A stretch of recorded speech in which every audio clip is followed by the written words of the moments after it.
پاکستان کا دل لاہور شہر خواتین کے لیے دن بہ دن غیر محفوظ ہونے لگا۔ 1 جنوری سے اب تک خواتین کو ہراساں کرنے کے 1415 مقدمات درج کیے گئے ہیں۔ رواں ماہ ستمبر میں سب سے زیادہ 464 واقعات رپورٹ ہوئے ہیں۔ اس سے قبل جون میں 146، جولائی میں 130 جبکہ اگست میں 323 واقعات رپورٹ ہوئے ہیں۔ گریٹر اقبال پارک میں خاتون ٹک ٹاکر کو ہراساں کرنے کے افسوسناک واقعے کے بعد ایسے واقعات میں تیزی دیکھنے میں آئی ہے۔ اگست سے ستمبر صرف 2 ماہ میں 727 واقعات سامنے آئے ہیں۔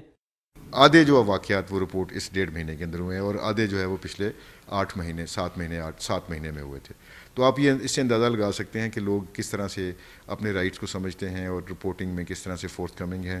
صنف نازک کے ساتھ نازیبہ حرکات اور چھیڑخانی کی ویڈیوز بھی سامنے آ رہی ہیں۔ پارکس کے بعد گلی محلوں، شاہراہوں، سکول اور کالجز کے علاوہ گھروں کی چھتوں پر بھی خواتین محفوظ نہیں رہیں۔ فوٹیجز میں کوئی نمبر مانگتا، نازیبہ حرکات اور غیر مناسب الفاظ استعمال کرتا نظر آیا تو کسی نے کپڑے اتار کر اخلاقیت کو روند ہی ڈالا۔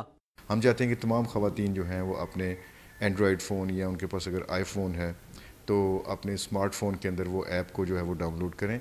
اس ایپ کے اندر یہ آپشن ہے کہ وہ وہاں سے صرف ایک کلک آف دا بٹن کے ساتھ جو ہے وہ پولیس کو انفارم کیا جا سکتا ہے۔ پولیس نے منظر عام پر آنے والی متعدد فوٹیجز اور اطلاعات پر مقدمات درج کیے۔ اب تک 1192 ملزمان کو گرفتار بھی کیا گیا ہے۔ عوامی حلقوں کا کہنا ہے کہ ایسے واقعات کی روک تھام کے لیے ٹھوس اقدامات کی ضرورت ہے۔ کیمرامین محمد جلیل کے ساتھ وسیم ریاض، ڈون نیوز، لاہور۔ تازہ ترین ویڈیوز کے لیے ہمارا YouTube چینل سبسکرائب کر کے بیل آئیکن پریس کریے تاکہ آپ کو ملے ہر اپڈیٹ سب سے پہلے۔